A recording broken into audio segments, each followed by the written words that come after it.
Hello, good morning, and welcome back to Stop and Go F1 for this, the weekend news video. If you can hear a fan in the background, that's because there's a fan in the background. Because the UK is currently suffering a September-based heat wave. My computer's beeping all over the place. Don't update anything, I'm making a video. Yeah, the UK is currently suffering a September-based heat wave, which is strangely unnatural, and none of us can cope. So there's a fan on in the background. But just in general, this is the weekend news video. In this video, we're going to be talking about all the stuff Helmut Marko from this week. We've got some stuff relating to Andretti, some Haas news, some Costcap news, lots of stuff to go through. So all that and more to come, including possibly my favourite news story of the year so far. Before we get into that, though, firstly, make sure you subscribe. And secondly, there was a video that went out on this channel yesterday, which I think you might enjoy, where I found a list from 2003 of the top 10 drivers who are going to be future stars in Formula 1, and I took a look at all of them and saw how their careers actually turned out. So if you want to see that video, that's also available on the channel. Watch that one after you finish with this one. But let's get into this, and let's start with Helmut Marko, because he has been talking an awful lot this week, and there's a lot to dissect here. So if you're not fully aware, Helmut Marko, he works for the Red Bull team. His official job is like advisor, but he seems to have a lot of leeway in the Red Bull Youth and Young Driver program, but also yes, is freely able to talk about anything he wants. No one really understands how he got to this position or what he actually does. But anyway, this is the initial quote he made earlier this week. Sergio Perez is not consistent. He is not always focused. Let's remember that he is South American, and so he's not as focused as Max Verstappen or Sebastian Vettel was. Lando Norris is definitely a candidate to us. At Toro Rosso, we've already reached an agreement with him. At Toro Rosso, we had already reached an agreement with him at the time, until his manager realised there was an option at McLaren for him. In terms of youth and speed, he would suit us very well. Sergio Perez, on the other hand, is already over 30 and is expecting his fourth child. Now, this is the initial comments that Helmut Marko made, and there's a few things to dissect here. Firstly, Sergio Perez is not South American.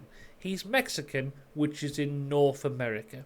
But that's not the biggest issue here. The biggest issue here is it's a very racist thing to say that just because he's from either South America or Mexico, whichever one he was aiming for, to say that because of that he is not as focused as other people, that's not a good thing to say, Helmut Marko. And this isn't the first time Helmut Marko has said something stupid. So we'll get more into that as we go along, because there's more quotes coming around that certain thing here. But in terms of other things he said, which are less impactful, but still relatively interesting, I didn't realise Lando Norris ever had a chance to go to Toro Rosso. That could have been interesting, a different universe. Also about Sergio Perez expecting his fourth child. Now this is a very interesting point, because I raised this to some of my friends the other day, and they thought I was being a bit ridiculous. But I remember, like in 2011 or something like that, I think it was Jenson Button who said that he wouldn't have children as a racing driver, because if you have children and you're a racing driver, you no longer go for the bigger moves, and you can lose like 1 or 2 tenths of a second, because, you know, if you die, then that's someone affecting someone else's life or something along those lines. It slows you down because you're thinking you have to look after this child. I distinctly remember something like that being said. I don't know if this is a thing that is widely accepted in motorsport, that if you have children you're a slower driver, but I definitely remember it being brought up before. Let me know what you think on that. Anyway, back to Helmut Marko. So, as you may expect, saying that Sergio Perez is South American and that's the reason he's not as focused, this brought out some widespread hatred towards Helmut Marko, and lots of people saying that he's an idiot. So he made a second statement. In this second statement, he said, "It wasn't meant that way. I meant to say that as a Mexican, he has a different mentality to a German or a Dutchman." So this is his second statement here, where he's basically... I don't understand the point of this second statement. Because he said, "Oh no, I didn't mean it in that way," and then said the way he meant it, and that's the exact way everyone thought he meant it. He's just saying, I think Mexican people have different mentalities to German and Dutch people. It's like, yeah, that's the way we thought you meant it the first time you said it. What other way can that be? It's like, so I think basically what's going on here is it's the old Mexican stereotype that Mexican people are lazy. The stereotype that famously got Top Gear in trouble like over a decade ago. So this has come back here in the forms of Helmut Marko, who's saying that Mexican people have a different mentality. So, a few days after this, a second statement was made about this from Helmut Marko. Although, I will read it out for you now, I don't believe this statement came from the mouth of Helmut Marko. I'll read it for you. I would like to apologise for my offensive remark and make it absolutely clear that I do not believe that we can generalise people from any country, race or ethnicity. I was trying to make a point that Checo had fluctuated in his performance this year, but it was wrong to attribute this to his cultural heritage. There is no way Helmut Marko said this. This has come from the pen of a Red Bull HR person. This is copy and paste HR apology here. So, yeah. I guess this story is over for now, because Marko has apologised for it. But yet again, this is another stupid, racist remark coming from the mouth of Helmut Marko. And it also seems to be an underlying kind of battle in Red Bull at the minute between Helmut Marko and Christian Horner, in terms of like Horner didn't want Nick de Vries, Marko did, and then Marko very obviously does not want Sergio Perez in that second seat and is making lots of comments about Sergio's contract, especially leading up to the Italian Grand Prix last weekend, about how, oh, you know, nothing's guaranteed, who knows if we'll see Sergio in that seat or not next year. And then Horner coming out being like, no, we're seeing Sergio Perez in that seat next year. That's Perez's seat. He's got it. He's signed a contract. There seems to be this kind of ongoing battle between the two of them, with Helmut Marko going against pretty much everything Christian Horner says. And then me and my friend refer to it as the Helmut Marko podcast, because it just seems whenever he says anything, it becomes a huge news story.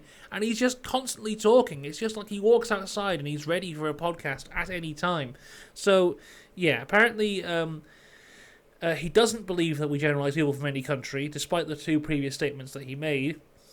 And when he said, let's remember he's South American and so he's not as focused as Max Verstappen or Sebastian Vettel, what he meant was Sergio Perez's performances have fluctuated this year. Marko is an idiot. I'm sure he will say more stupid things like this as we continue. But don't worry, Sergio Perez fans, because there's more news coming up towards the end of this video. I know that sounds like some kind of weird clickbaity thing to say to keep you watching, but honestly, it's my favourite F1 related news I've heard all year. Right, moving on. The FIA have announced that all teams were under the cost cap for 2022. And let me tell you, I was shocked, because I thought for sure Red Bull were going to break the cost cap again. Because let's cast our mind backs to this time, around about this time last year, for the Singapore Grand Prix of last year, when it came out that Red Bull had broken the cost cap. We would later find out they broke it on their catering budget, going over in a minor breach in the catering budget, which, you know, I feel is, you know, a lot of people say, oh, Red Bull's penalty wasn't as bad as it should have been. And I, like, you know, if it was spending more money in the car, I would understand, but it wasn't. It was on a catering budget, and I think their penalty was quite fair for someone going over on a catering budget. Anyway, the reason they broke that initial cost cap, it was stated it wasn't a malicious cost cap break, but an accidental one, and one of basically not fully understanding the rules. So I thought for sure that they would do that exact same thing again, because they found out so late last year that they'd done it wrong, that I thought that they would have definitely been doing it all last year again, and we'd have this kind of thing again. But apparently they have fixed whatever mistake they made from 2021 and have not done it this year. So that is great news for the Red Bull team and all the other teams. Also, Aston Martin had a minor breach last year. No breaches for them. I'd be interesting to see how the cost cap works out this time next year. Because, you know, Aston have spent a lot of money. Mercedes have basically built 2 cars. So let's see how it comes out this time next year. But yeah, big shock for me when I heard the news that Red Bull hadn't done it again. And speaking of F1 teams, let's talk about a possible future F1 team, and that is Andretti Cadillac, the new story that just keeps on going. So it was reported a few months ago that they launched their application with the FIA to get an F1 license, and whilst that has not been accepted as of yet, the rumour mill is that it is soon to be accepted. So we expect the FIA to grant Andretti an F1 license. Then it would be up to F1. This is from AMUS, a German motorsports news source. They've said it won't be easy to find a good reason to reject the Andretti entry, and also to reject it and not violate EU laws. F1 won't be able to stop Andretti by keeping them out of the Concord Agreement. So, for whatever reason, F1 doesn't want Andretti in, which I don't fully understand as to why. It always seems to be Stefano Domenicali has something wrong with Andretti, but he won't come out and say exactly what it is, but he doesn't want him there. But the FIA looks like they've got him a license, because from the outside looking in, it looks like Andretti have got everything that you would need to have an F1 team. So it looks like they will be on the grid for 2025, which I think is when they were applying for.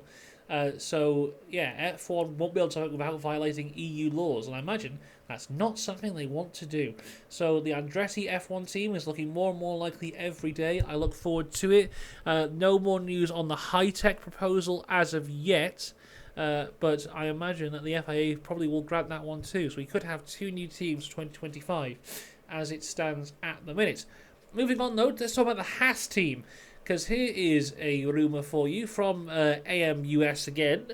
They have said that the Haas team will be bringing a B-spec car to the Austin Grand Prix, which I think is about in a month's time. That's a sprint race weekend, that one.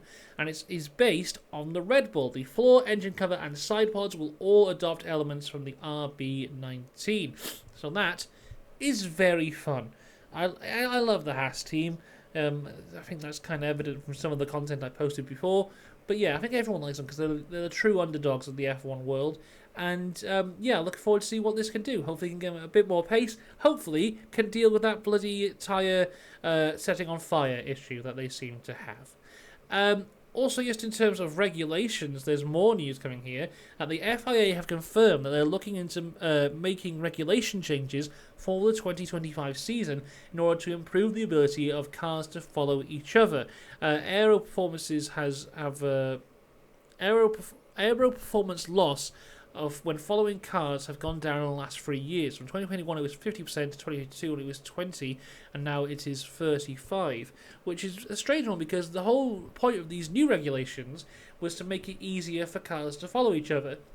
I think that was ruined a little bit when they raised the floors for this year, because that is going to have a massive effect on the aero as it goes underneath the car more, but that was to reduce the porpoising of the Mercedes. I didn't say that, but refused the porpoising of all the cars. All the cars were porpoising. It wasn't just the Mercedes. But yeah, I think it maybe lower the floors again, and you might have better following. There you go. But yeah, we're looking at 2025 maybe for a new aero regulation change. I imagine this is as well intended to maybe slow down Red Bull a little bit, but we will wait and see if that actually happens. And finally, here is the final piece of news. The big Sergio Perez news. My favourite news story of the week, if not the year. Here we go, everyone. Mexican McDonald's are bringing out a Sergio Perez menu. If you're watching this on the YouTube video rather than on Spotify or on your podcast of choice, look at the screen now. Look at this. It's Menu Checo for McDonald's in Mexico. This is fantastic. We don't get this stuff in the UK, but Mexico, they love some Sergio Perez. They love some McDonald's. There he is in a little go-kart. He's having a great time. Burgers and chips look great. There's also a second photo here. Look, they've got bags and they've got cups ready for Sergio Perez. Menu McDonald's. This is truly, truly fantastic stuff. The best news story of the year. It doesn't get any better than that. If you live in Mexico, get in touch and tell me what's on the menu, because I don't speak. It's Portuguese they speak in Mexico, isn't it? I don't speak Portuguese. I imagine this means Sergio's menu. There you go.